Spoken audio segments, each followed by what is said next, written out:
سڵاوتان لێ بێوم کاتتان باش لە دوای بەخشینی ناسناوی شاری داهێنان لە بواری ئەدەب بە سلەیمانی تا چەندە ئەرچی ئەم شارە و بەرپرسانی ڕۆشنبیری ئەم شارە خۆرستر بووە ئەم نازناوە بۆ 4 ساڵی ئایندا کە وەکو تاقیکردنەوەیەک دانراوە لەلایەن ڕێکخراوی یونسکۆوە بپارێزن. لە ماوەی ڕابردوو 20 ملیار دینار بۆ سلەیمانی خەرج کرا بۆ ئەوەی ژێرخانی ڕۆشنبیری پێفراوان بکرێ. تا چەندە توانرا بەو 20 ملیار دینارە چەندین ژێرخانی ڕۆشنبیری و چەندین هۆڵ و شانە و مەسرەحی پێ دروست بکرێ.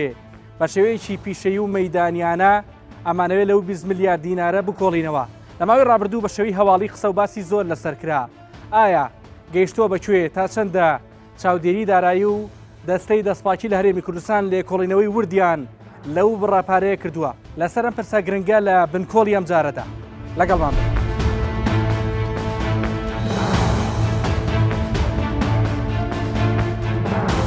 مەلەفی ئەم بڕاپارەیە دەگەڕێتەوە بۆ ساڵی 2013 ئەو کات ئەنجومەنی وەزیرانی هەرێمی کوردستان 20 ملیار دیناری بۆ ژێرخانی پایتەختی ڕۆشنبیری تەرخان کرد بە دوو بڕی جیاواز لە ساڵی 2013 بڕی 10 ملیار و لە ساڵی 2015دا 10 ملیار دیناری دیکە. لەسەر چۆنێتی خەرجکردنەکەی تا ئەم ساتەی لەسەر بێ قسە و باسی زۆری لەسەر دەکرێت. هاتوومەتە بەڕێوەبەرایەتی گشتی ڕۆشنبیری سلەیمانی کاتێک داوای کۆپیەکەم کرد لەو خشتەی کە بۆ خەرجیەکان بە فەرمی دیاری کراوە. داوام لێکرا نووسراوێک بە ناوی پرۆگرامی بنکۆڵەوە ئاڕاستە بکەین. نووسراوەکەمان ڕاستی کەسی یەکەمی ڕۆشنبیری شارەکە کرد. ئەوی ژواژۆی ڕازیبوونی خۆی خستە سەر. تا ئەو کاتەی وەڵامی نووسراوەکەمان دەدرێتەوە لەبارەی چۆنەتی خەرجیەکان و لێکۆڵینەوە لەو بابەتە کە دەوترێ بە هەدەردانی تێدایە. گفتوگۆمان لەگەڵ بابەکردڕەیی دەبێت. هەرچی ئەوان قورستر بووە کاتێک سلەیمانی وەکو شاری داهێنان لە بواری ئەدەب لەلایەن ڕێکخراوی یونسکۆ ناوی هێنراوە. کاتێک سلەیمانی وەکو شاری داهێنەر لە ئەدەب دیاریەکرێ چه ئەرکوو بەرپرسیارەتیەک چه قورساییەک بۆ سەرشانی جەنابتان دیاریەکات و ڕاستەتانەکا بۆ ئەوی کاری باشتر بکەن بۆ پایتەختی ڕۆشنبیری هەرێمی کوردستان و ئەو نازناوە بپارێزن کە یونسکۆ پێی بەخشیون. ئەبێ زۆرش بکەین و ئەمە ئەرکێکی ئاسان نییە بۆ سلێمانی بۆ بەڕێوەبەراتی گشتە ڕۆشنبیری سلێمانی و بۆ پارێزگاش و حتا بۆ وەزارەتی ڕۆشنبیریش چونکە ئەمە هەر سێلایەکەمان پێکەوە ئەبێ تەحمولی مەسئولیەت بکەین. وەزارەتی ڕۆشنبیری کابێ سەپەرشتی کارەکان بکەوە جەنابی وەزیر خۆی شەخسیەکەمە لە بەدوادەچوونی ئەم مەسەلەیە و ئێمەش لە مەیدانەکە لە کاری مەیدانی ئەمە یکەین. سلێمانی ئەبێ لە فترەی ئەم 4 ساڵی کە وەکو ئیمتیحان دانراوە بۆ ئێمە سێ فیستیڤاڵی جیهانی بەڕێ بخەین بەلانی کەم. تا چەندێ وەکو بابەکردڕەیی ئامادەی بۆ هەر پرسیارێک لێت بکرێ هەر لێپرسینەوەیەک دەربارەی و 20 ملیارە. ئێمە ئامادە بووین. ئێمە من خۆم کە ساڵی یەکەم هاتم ئەم دەستگایەوە داوام کردو ڕقابەی مالی چاودێری دارایی بێت بۆ ئێرە هاتووە. ساڵی دووەممان داوامان کردو هاتووە. هەموو ساڵ خۆمان داوامان کردووە. ئەم ساڵ ئێستا هەر لێرن کارەکانی خەریکە تەواو بێ. ئێستا لە تەواوبوونە کارەکانی ڕقابەی مالی لە دایرەی ئێمە یعنی و ئێمە بەدڵ نیاییەوە و ئەمە شتێکی مزاج نییە حەز بکەین یا حەز نەکەین. ئەمە قانونە نظامە. تەخشان و پەخشان و شێکی ڕاز کرابێ مەحاڵە نەخێر مەحاڵە تەخشان و پەخشان نەکراوە لە 2013 بۆ 2019 ئێستاش ماوە پارەکە. چەندێکی ماوە؟ 400 ماوە ئێستا خەریکی ئێمە 400 ملیۆن دینار. بەڵێ بەڵێ جەنابی وەزیر بە بڕیاری ئەو ئێستا سەرفەکرد. قانونەکەی پەرلەمان ئەڵێ ئەم پارانە کە تەرخان کراوە بۆ سلێمانی بۆ کاری ژێرخانی ڕۆشنبیری بۆ چالاکی و پێشخستنی کاری چالاکی و نمایشی کارە هونەرەکان لە دەقی قانونەکە داهاتووە. ینی ئێمە بە قانون جوڵاوینەتەوە. یعنی هیچ شتێک نەکراوە بێ قانون ینی کە من خۆم قانونیم یعنی. با پێی ئەو وێنەیە بێ کە لە ماوەی ڕابردوو لەلایەن خودی بەڕێوەبەری گشتی ڕۆشنبیری سلێمانی بڵاوکرایەوە خەرجیەکان سەرنجی زۆری لەسەرە کە ئایا بۆچی بەشێکی زۆری بڕەپارەکە بۆ چالاکی نەک بۆ ژێرخانی ڕۆشنبیری تەرخان کراوە. بەشێک لە خەرجیەکانی 20 ملیار دینارەکەی پایتەختی ڕۆشنبیری بەم شێوەیەیە. یەکەم چاکردنەوەی کەم و کورتیەکانی هۆڵی ڕاپەڕینی زانکۆی سلێمانی لە کەمپیکۆن زایدەن پێداویستی تەلاری هونەر وەکو بڕە خەرجی یەکەم بۆ ئەو هۆڵە بە بڕی 194 ملیۆن و 732,650 دیناری عێراقی. دوو نۆژەنکردنەوەی حەوت گەلەری بە بڕی 379 ملیۆن و 567,970 دیناری عێراقی. سێ تەلاری هونەر DCP خەرجی دووەم بۆ هەمان هۆڵ بە بڕی 323 ملیۆن و 330,000 دیناری عێراقی. چوارەم چاکردنی کەم و کورتیەکانی کتێبخانەی گشتی سلێمانی بە بڕی 770 ملیۆن و 160,190 دیناری عێراقی. پێنج دروستکردنی هۆڵی شانەی ڕۆمانی بابڕی 5 ملیار و 1970 ملیۆن و 370,338 دیناری عێراقی. 6 کڕینی کورسی بۆ تەلاری هونەر خەرجی سێم بۆ هەمان هۆڵ زایدان هۆڵی کۆنگرێسی زانکۆی سلێمانی بابڕی 553 ملیۆن و 56,000 دیناری عێراقی. حوت ئەم خاڵەیان تایبەتە بە نۆژەنکردنەوەی سەرای کۆنی سلێمانی. بۆ نۆژەنکردنەوەی سەرای سلێمانی بڕی 776 ملیۆن و 750,000 دینار تەرخان کراوە. لە 24 پێنجی 2007 دەست بەکارەکانی کراوە، لە حوتی پێنجی ساڵی 2019 کارەکانی تەواو کراوە و سەرای کۆنی سلێمانی نۆژەن کراوەتەوە. خاڵی هەشتام نۆژەنکردنەوەی تەلاری هونەر خەرجی چوارەم بۆ جاری چوارەم لەو بڕەپارەیە بۆ هەمان هۆڵ بابڕی 175 ملیۆن و 606,000 دیناری عێراقی. نۆیەم نۆژەنکردنەوەی هۆڵی ڕۆشنبیری سلێمانی بابڕی 178 ملیۆن و 282,000 دیناری عێراقی. دەیەم کڕینی پێداویستی و سیستەمی ئەلکترۆنی کتێبخانەی گشتی سلێمانی خەرجی دووەم بۆ هەمان شوێن واتە کتێبخانەی گشتی بابڕی 18 ملیۆن و 620,000 دیناری عێراقی. یانزەیەم نۆژەنکردنەوەی کتێبخانەی گشتی چەمچەماڵ بابڕی 64 ملیۆن و 739,000 دیناری عێراقی. دوانزە نۆژەنکردنەوەی کارگەی جگەری سلێمانی کە ئێستا کارگەی کەلتوریە بابڕی 4 ملیار و 793 ملیۆن و 989,000 دیناری عێراقی. بەڵام هێشتا زۆرینەی پارەکە لە حسابی بانکیدا ماوە و خەرج نەکراوە. سیانزە خەرجی بەڕێوەبەری گشتی یان بەڕێوەبەرایەتی گشتی سلێمانی بۆ زیاتر لە 4 ساڵ بەبڕی 1 ملیار و 612 ملیۆن و 938,500 دیناری عێراقی. چواردە خەرجی بەڕێز دیاری نەکراو واتە هیچ کەسێک ناوی نەنووسراوە بۆ کار و چالاکی بۆ زیاتر لە 4 ساڵ بەبڕی 1 ملیار و 454 ملیۆن و 973,750 دیناری عێراقی. پانزە خەرجی بەڕێوەبەرایەتیەکانی سەر بە بەڕێوەبەرایەتی گشتی سلێمانی بابڕی 1 ملیار و 27 ملیۆن و 603,726 دیناری عێراقی. شانزە ڕەسیدی بانک 400 ملیۆن دیناری عێراقی کەماوە. حەڤە خەرجی تەرخانکراو بۆ بەڕێز بەڕێوەبەری گشتی بۆ 8 مانگی ساڵی 2019 بابڕی 64 ملیۆن دیناری عێراقی. 18 دیزاینی بینای چاودێری زانستی بابڕی 42 ملیۆن و 499,000 دیناری عێراقی. 19 خەرجی سندیکا و کۆمپانیای ماستی فیلم بابڕی 1 ملیار و 179 ملیۆن و 570,000 دیناری عێراقی. ئەوەی لە خەرجەکان تێبینی کراوە هەندێک هۆڵ و شوێن زیاتر لە چەند جارێک و لە چەند ساڵێکی جیاوازدا پارەیان بۆ تەرخان کراوە. بەسە جیاوازی دابشکردنی پارەکە کرێ ڕاستە جیاوازیش کراوە ئەزانی جیاوازی ئەبێ بکرێ ئەبێ جیاوازی بکرێ ئەمە شتێکی زۆر خراپە بڵێ جیاوازی نەکرێ ینی هونەرمەندێک کە لە ساڵی هەفتای قەرنی ڕابردوو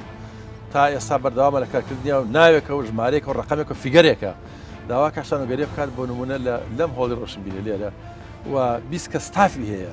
و خۆی داوای بودجەکەی تەرخانی کردو بەشی قانونی بەشەکانی تری ئەمە دایرەکە پەسەندی کردووە داوای پارەیەکە بۆی بکەیت دوای ئەوەی کە تۆ پەسەندیەکە ینی بدەمەێ خۆی داوای 500,000 دینارەکە بۆ کارەکانی خۆی خۆ تۆ ناچی بڵێ ئەمە عەدالەت شتێک خەیاڵیە عەدالەت زۆر باشە هونەرمەند شوان عەتوف بڵێ داوای 4 ملیۆن دلاری کرد بۆ بەرهەمێنانی 28 فیلم بۆتان سەرف نەکرد بۆچی؟ بەرەو نیمانە لە حکوومەتی هەرێمی کوردستان و ڕقەمە پارەی نییە سەرفیکا بۆ لەم کاتی ئێستادا یەخود ئەولەویەت و پرایۆرەتی حکوومەتی هەرێمی کوردستان لەم کاتی ئێستادا بۆ فیلم ڕەنگە ئەوە نەبێت کە 4 ملیۆن دلار سەرفکە و ئەمە قەرارێکە حتمما ینی ناکرێت خۆ داواکارەکان خەڵکێکا بەڵام پەسەندکردنەکە لە سەروی ئێمەوە لە وەزارەتەوە لە ئەنجومەنی وەزیرانەوە یعنی ئەم ئایان بودجێ هەیە ئایا مەسەن حکوومەتی هەرێمی کوردستان لە کاتی ئێستا دەکەم کێشەی مەسەن موچەی هەیە فڵانفانی هەیە ئەتوانێت ئەم ڕقەمە سەرفکا بۆ مۆزۆیەک تەسەورەکەم بەڵام بۆ 20 ملیارە چەند فیلمی باش کراوە چەند کورتە فیلمی باش کراوە نزیکەی 30 کورتە فیلم زیاتر کراوە هەمووی فیلمی باشن ینی بەو مانە کواڵێتیە ئەزانی فیلمی باش ینی ئەمە قسێکی ئەوەیە نازانمێنی بڵێن باش بەڕای من باشن ینی خو کابرێکە کردوێت یاڵە باشە ئەنجا بەڵام تۆ لە بەرهەمی هونەری ئەمانە ناکرێت حەسەن زیرەک مەسەرەن هەزار گۆرانی هەیە ڕەنگە مەسەرەن 600 بەدڵی تۆ 500 بەڵام پارەش سەرکرا بۆ فیلمێک هیچ ئەسەوارێکی نییە لا ئێمە نەخێشتیوانێ ئەوە ئەبێ ڕقابی مالی دینی علاقە بمنەوەنی ینی کاتێک کە شتێک کراوە ینی ئێمە تەنفیزەکەین کە تەنفیزەکەین ئێمە لە سیاقی تەنفیز و جێبەجێکردنە کەسانێکی خلافە ڕۆن هونەرمەندمان بینیوە خۆی وتەتی من پارەمە گرت و کارەکەم نەکردووە بە ڕقابە لێ پرسێتەوە پۆلیس لێ پرسێتەوە حکومەت لێ پرسێتەوە ینی ئێمە کارەکانی خۆمان بە ئوسوڵی کردووە بە متمانەوەیشکەی لە حکومەتە ناتوانێت بێ متمانە بێ بەستیقام بکەی بە خەڵک بۆی ئیش بکە وەلا میشانە خراپیشی تێکەوە یعنی ئێرە شانۆی ڕۆمانیە بە یەکێک لە ژێرخانەکانی ڕۆشنبیری دادەنرێ کە لەو 20 میلیارد دینارە پارەی بۆ تەرخانکرا بوو سەرنجی بەشێک لە ڕەخنەگرانیش لە ماوەی ڕابردوو ئەوە بووە کە بەشی زۆری بڕی پارەکە بۆ ژێرخانی ڕۆشنبیری نەبووە. ئێرە تەنها 5 میلیارد و 12 میلیۆنی تێچووە و بە کاملیش تەواو بووە بەس کۆمەڵی کێشایە خۆ دەزانی هەموو بینایەک هەموو شوێنێک مەشروعێک ئاکرێ ئەبێ تەسلیم کرێتەوە ئەمە تا ئێستا نەخراوەتە سەر وەزارەتی ڕۆشنبیری. کێشەکانی چین ئەگەر بە کێشەکانی ئەو کێشانەی کە ماون هەر ئەوانن کە بڵێن کە بیناکە کراوە جاری لیژنە لە وەزارەتی ڕۆشنبیری ئێتەوە بۆ ئێرە سەیری ئەو شوێنانەکە بڵێن کارەبای دەرگای ئیسپەرتۆ و مۆلیدەی نەهاتبوو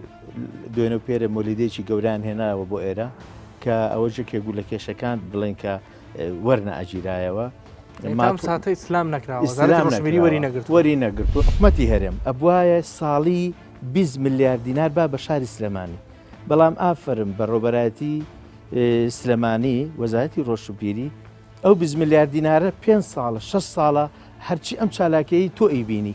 بەو بڕەپارە کراوە ئێستاش مەبلەغێکی ماوە ئەم هەموو چالاکێشی پێکراوە ناڵم کەم و کوڕی نییە کاتە تۆ ناوی بە هەدەردان ناویێنەی باش سەرفکردن 20 میلیارد دینار هەموو ساڵەکە بێ بۆم شارە بێ بەڵام 5 ساڵە 6 ساڵە بەو 20 میلیارد دینارە هونەرمەندانی سلێمانی بەڕۆبەراتی گشتی ڕۆشنبیری هونەر بەو 20 میلیارد دینارە ئەم هەموو کار و چالاکیانە ئەکەن. بابڕیاری ژمارە چواردەی پەرلەمانی کوردستان لە ساڵی 2012 شاری سلێمانی کرایە پایتەختی ڕۆشنبیری هەرێمی کوردستان بە پێی خاڵی ژمارە 2 بڕیارنامەکە داوا کراوە کە پێویستە لەسەر حکوومەتی هەرێمی کوردستان لە کاتی دانانی بودجەی ساڵانەی وەزارەتی ڕۆشنبیری و لاواندا ئەو ژێرخانە بنەڕەتیە ڕۆشنبیریەی کە ئەم بڕیارە بۆ شاری سلێمانی پێویستی دەکات لە بەرچاو بگرێ بەڵام تا ئەم ساتەش بە هۆکاری شەڕی داعش و قەیرانی دارایی تەنها یەک جار و لە ساڵی 2013 بڕیاری خەرجکردنی 20 میلیارد دینار بە 2 کاتی جیاواز درراوە. پەرلەمانی کوردستان لە 15 نوێی 2019دا لێژنێکی بەدواداچوونی بۆ خەرجکردنی 20 میلیارد دینارەکەی سلێمانی پێکهێنا. لێژنەی ڕۆشنبیری پەرلەمانی کوردستان راپۆرتێکیان بۆ دەستەی سەرۆکاتی پەرلەمان ئامادە کردووە و چەندین سەردانی مەیدانی و بەدواداچوونی جددیان لەسەر ئەو پرسە و بابەتی 5 میلیۆن دۆلاری پایتەختی گەشتیاری وڵاتانی عەرەبی کە هەولێر بوو بۆ ساڵی 2014 ئەنجام داوە. لێرە لە پەرلەمانەوە هەردوو مەلەفی 20 میلیارد دیناری پایتەختی ڕۆشنبیری هەرێمی کوردستان و 5 میلیۆن دۆلاری پایتەختی گەشتیاری وڵاتانی عەرەبی کە هەولێرە جوڵێنراوە چەندین جار لیژنە پەیوەندیدارەکان قسەیان لەسەر کردووە. ئەم راپۆرتەی کە باز لە مەسەلەی 5 میلیۆن دۆلاری پایتەختی گەشتیاری وڵاتانی عەرەبی کە هەولێرە بۆی سەرفکراوە لێشاوێ کەندوکۆست لە خەوشی ژمێریاری هەیە لە سەرفکردنی بەتایبەتی لە چیە؟ بۆ نمونە ئەم پارەیە وەزارەتی پلاندانان وەزارەتی دارایی بەرپرسیارەکە لەسەرەوە یەک و پێویست بە دواداچوونەکانیان لەم پارەیەوە نەکردووە. چاودێری دارایی ئەم راپۆرتەی کردووە بە حەقیقەت هەستەکەین پیشەیانە ئەم کارەیان کردووە و بێلایەنانە ئەم راپۆرتیان ئەنجام داوە و پیشەیانە ئێمە ئەو تێبینیەمان کردووە بەشێکی زۆری ئەندامانی لیژنەکە کە قسەمان لەسەر مەسەلەیە کردوون پیشمان بینیوە بەڵام دوجار ئەمە بڕیاری کۆتایینی ئەمە ڕێی لایەنی پیشەی و وردبینیکردنی چاودێری داراییە. دواتر ئێمە وەکو لیژنەکە خۆمان لێکۆڵێنەوەی خۆمانەکەین پاڵپش بەو مەسەلەیە و لایەنی پەیوەندیدار قسەی لەسەرەکەین ئەگەینە نەتیجەیەک ئەو کاتە کە نەتیجەکەمان کرد راپۆرتی خۆمان بۆ سەرۆکایەتی پەرلەمانی کوردستان بەرزەکەینەوە. هەدەردانەکان ئەو ترێت زۆرن کەرتی تایبەت پاری بۆ سەرفکراوە بۆ ژێرخانی ڕۆشنبیریە بەڵام چەندین کایدی کە پاری بۆ سەرفکراوە نەچۆتە چوارچەوەی ژێرخانی ڕۆشنبیری. ئێمە لە ناو چواردە ئەنجامەکەی کە خستومانەتە ڕوو تێبینیمانەیە لە خلاف سەرفکردنی ئەم پارەیە و لە ئەم پارەیە دەبوو بۆ ژێرخانی ڕۆشنبیری بۆ ژێرخانی کولتوری سەرفکرایە بەشێکی زۆری بۆ سەرخان سەرفکراوە. بەداخەوە لە هەرێمی کوردستاندا لە سلێمانی لە هەولێر لە دوهۆک بەشێکی زۆری و دۆسیانی ئێمە چێکمان کردوێتەوە و 5 میلیۆن دۆلارشی کە پەیوەندی بە پایتەختی گەشتیاری هەولێری شەوێ دیسانەوە خراپە کارهێنان هەیە بە هەدەردانەیە پێشەلکاریە لە دۆسیەکانی ژمێریین و هەموو ئەو مەلەفانی من لەگەڵ فەرمانگی وردبینی سلێمانی دانیشتوم و لەگەڵ چاودێری دارایی دانیشتوم بەشێکی زۆری و دۆسیانە پێمانەڵێن کە خراپە کارهێنانی پارە هەیە. لە 20 میلیارد دینارەکە پارەیەکی زۆر بۆ بەرهەمی هونەری خەرجکراوە بەڵام بەرهەمەکان دیار نین یانەی وەرزشی هەبووە 65 ملیۆن دیناری پێدراوە و یانەش هەیە تەنیا 10 ملیۆن دیناری بۆ خەرجکراوە هەر لە ناو پەرلەمانی کوردستان لیژنەیەکی دیکە کاویش لیژنەی نەزا هەیە لەو مەلەفە و مەلەفی 5 ملیۆن دۆلارەکەی هەولێر دەکۆڵێتەوە. ئێمە وەکو لیژنەی دەستپاکی لە پەرلەمانی کوردستان پاش ئەوەی مەلەفی بڕی 20 میلیارد دینار وەکو پایتەختی ڕۆشنبیری سلێمانی بۆ بوژاندنەوەی شێرخانی ئابووری و هونەری لە پارێزگای سلێمانی بە ئێمە گەیشت ئێمە وەکو لیژنەی دەستپاکی لە پەرلەمانی کوردستان بە دیاریکراوی و بە نەست پێت ئەڵێم لە بەرواری 2019 نووسراوی فەرمیمان ئاراستەی پەرلەمانی کوردستان کردووە بۆ ئەوەی داواکارێکەی ئێمە یاخود زانیاریەکەی ئێمە بگات بە وەزارەتی ڕۆشنبیری بەڵام تاوەکو ئێستاکە بەداخە وەڵامی ئەو نووسراوە بەدەق بە ئێمە نەگەشتووە هەمان پرسی با بڵێن چۆنێتی خەرجکردنی بڕی 5 میلیۆن دۆلار بۆ هەولێر وەکو پایتەختی گەشتیاری وڵاتانی عەرەبی ئەو پرسە بە لیژنەکەی ئێمە گەیشت لە ئەنجامی بەدواداچوونەکانمان ئێمە نوێنەری دیوانی چاودێری داراییمان بانگێشی لیژنەی دەستپاکی لە پەرلەمانی کوردستان کرد بۆ ئەوەی لە نزیکەوە ئاگداری وردەکاری نییە و ئەو راپۆرتە بین وە چۆنێتی خەرجکردنەکانی تا چەند ڕێگە پێدراوە یاخود ئەگاتە ئاستی چوارچەوەی بەهادەردان و پرسی گەندەڵی لە ئەنجامی ئەو دانیشتنی ئێمە لەگەڵ دیوانی چاودێری دارایی ئەومان بۆ پشڕاز بووە کە بەداخەوە چۆنێتی خەرجکردنەکە زۆرینەی ئەتوانین بڵێن بەهادەردانە لە کاتێکا راپۆرتێکی ورد لەسەر ئەو پرسە نیە کە چۆن مامەڵە بەو بڕە پارەوە کراوە بەو بڕە دۆلارەوە کراوە. بەپێی زانیاریەکان لە زاری وەزیری ڕۆشنبیری حکوومەتی هەرێمی کوردستان کە بۆ یەکەمین جار و لە ڕێگەی پرۆگرامی بنکۆڵەوە بڵاو دەکرێتەوە ئەوە ئاشکراکراوەکە 111 ملیۆن دینار بە ناوی بڵاوکردنەوەی کتێب دراوە بە کەسێکی نادیار لە کاتێکدا ئەو کەسە هیچ پەیوەندیشی بە ڕۆشنبیری و هونەرەوە نییە 250 ملیۆن دیناری دیکە بۆ فیلمێک تەرخانکراوە بەڵام فیلمەکە هەربوونی نییە هەر بەپێی زانیاریەکان کلیپ هەبووە 500,000 دینار و کلیپیش هەبووە 27 ملیۆن دیناری بۆ خەرجکراوە شانۆگەری هەبووە 400,000 دینار و شانۆگەریش هەبووە بۆ نمونە شانۆگەری ماراسات بڕی 30 ملیۆن دیناری بۆ خەرجکراوە بەبێ ئەوەی ناوی بنووسرێ لەسەر بابەتەکە گفتوگۆی زیاتر لەگەڵ وەزیرە دەکەم کە ئێستا ئەو بڕەپارەی لە 20 میلیارد دینارەکە ماوەتەوە ڕاستەوخۆ بە فەرمانی خۆی خەرج دەکرێت. شوێن هەیە پەیوەندی بە وەزارەتی ترەوە هەیە لەسەر ئەم پارەی بۆ سەرف کراوە مەسەلەن بۆ خوێندنی باڵا خۆی وەزارەتێکی سەربەخۆیە بودجەیشی هەبووە پارەشی هەبووە بەڵام هۆڵی بۆ دروست کراوە مەسەلەن پەروەردە بودجەی هەبووە وەزارەتێکی سەربەخۆیە بینای قوتابخانەی بۆ دروست کراوە دوایی ئەوەی جەنابەت باسیەکەی بەشێکی زۆری ئەوانەیە کە من بینیم و لە بەردەستدایە پارە سەرف کراوە بۆ کۆمەڵێک ئۆرگان کۆمەڵێک شوێنی چاپەمەنی و ڕاگەیاندن و ڕۆشنبیری کە لە چوارچێوەی وەزارەتی ڕۆشنبیری دانین و لە چوارچێوەی بەڕێوەبەراتی ڕۆشنبیری سلێمانیش دانین نەتان پرسیەوە بۆ شێوەی سەرفکردنەکە خەلەلی تایە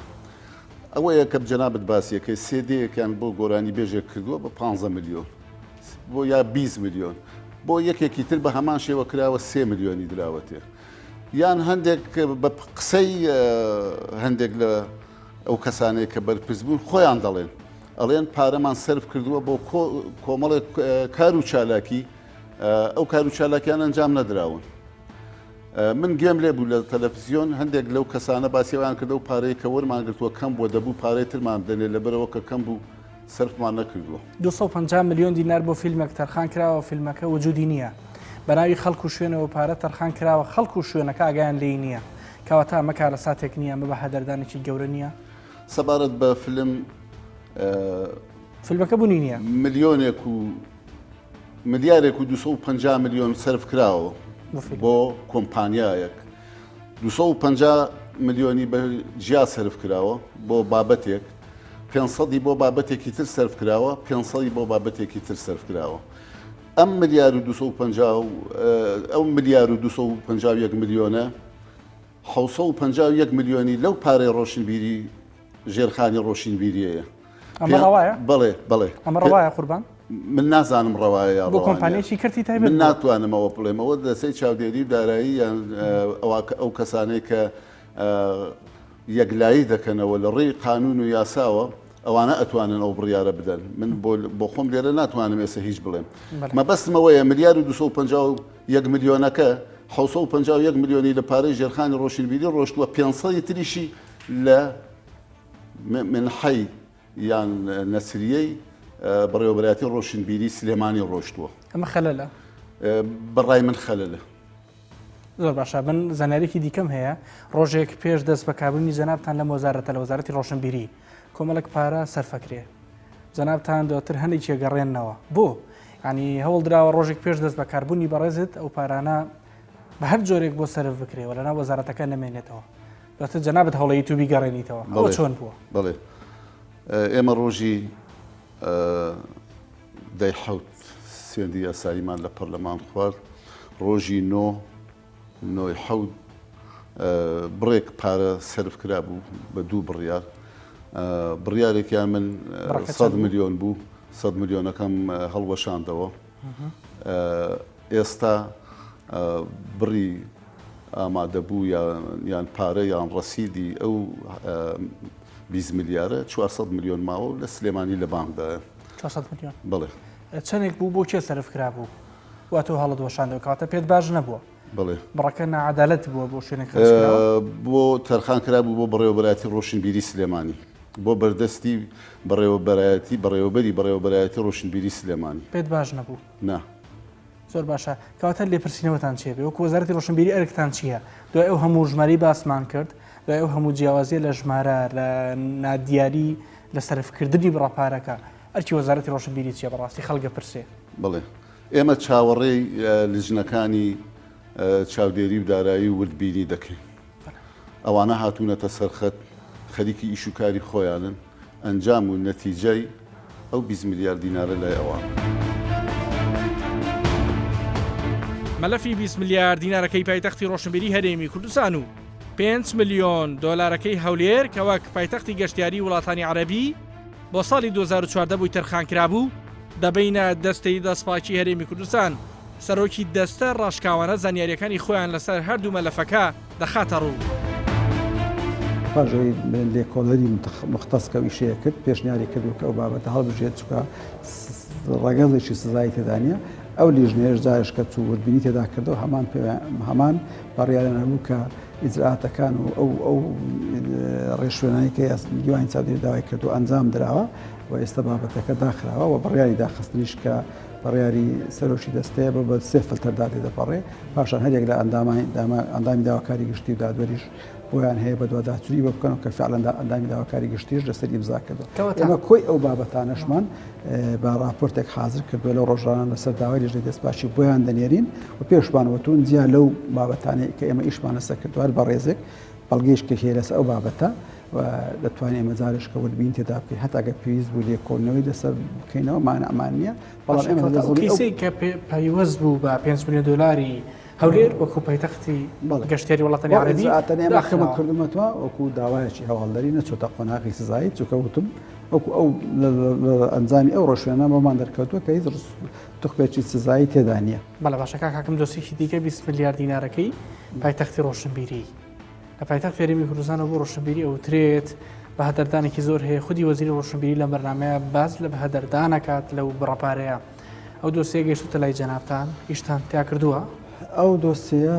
سەرۆکایەتی پەرلەمانی کوردستان راپۆرتێکی لیژنەی ڕۆشنبیری بۆ ناردوین کە بەڵام عینوان کراوە یەکەم جار نووسراوە دیوانی چاودێری دارایی نووسراوە دەستەی دەستپاچی بە دوواداچوو بە ئەو بابەتە بکەن ئێمە بە تەنسیق لەگە دیوانی چاودێری دارایی وەکو هەموو ئیشەکانی تریشمان یەکەم جار راپۆرتی ئەوان چاوەڕێ دەکەین چونکە ئەوان دەستگای پسپۆڕن لە ژمێریاری و ئەوان زیاتر لە ئێمە شارەزا و توانایان هەیە و ئیشی خۆیان وەربینیکردن لە خەرجیاتی ئەو وڵاتە چاوەڕێی راپۆرتی ئەوانین هەفتەی ڕابردوو من پەیوەندیمان بە بەڕێوەبەرایەتی گشتی وەربینیان هەیە لە سلێمانی ئەوتیان ئێمە لە قۆناغەکانی کۆتایی داینە داهاتووی نزیکە راپۆرتەکە تەواو دەکەین ئێستا تەواو نەبوو نەگەیشتووە بە جەناب نەخێر ئەوان دەینێرنەوە پەرلەمان چونکە لەسەر داوای پەرلەمان ئەوان کردووە بەڵام نوسخەیەکی دەنە ئێمە ئەگەر راپۆرتەکە ئیشارەتی بەوە کردوو کە هەدەردان هەیە یاخود بەڵێن هەر زۆرێک لە جۆرەکانی دەست درێژیکردن سەڵموچی گشتیە ئەو کاتە ئێمەش لە قۆناغی دۆما دەست بە دوواداچوو دەکەین تاو کاتی تەواوی لێکۆڵینەوەکانی دیوانی چاودێری دارایی هەرێمی کوردستان لەبارەی مەلەفی 20 میلیارد دینارەکەی پایتەختی ڕۆشنبیری هەرێمی کوردستان بڵاو دەبێتەوە ئەوەی دەوترێت تەنها لەبارەی ئەو خشتەیە کە وەکو خەرجەکان بڵاو کراوەتەوە. بەرپرسانی ڕۆشنبیری شارەکەش بێمەنەتن لە لێکۆڵینەوەکان. ئەوەش لە کاتێکدا ئامارەکان دەڵێن بەڕێوەبەرایەتی ڕۆشنبیری سلێمانی چالاکترین بەڕێوەبەرایەتیە لە ڕووی ئەنجامدانی چالاکی جۆراوجۆری ڕۆشنبیری، ئەویش بە ئەنجامدانی زیاتر لە 1100 کاری جۆراوجۆری ڕۆشنبیری بە تەنها لە ماوەی 4 ساڵدا. دوای لێکۆڵینەوە بنکۆڵکاریشی ورد لە کەیسی 20 میلیارد دینارەکەی پایتەختی ڕۆشنبیری، ئەوە ڕوون بوویەوە زۆرینەی ئەو بڕەپارەیە بۆ ژێرخانی ڕۆشنبیری نەبووە، بەڵکو بۆ سەرخانی ڕۆشنبیری و یارمەتیدانی گروپ و کەسە جیاوازەکان بووە. تا بەرنامێکی دیکە هەموو لاک لە خۆشیە.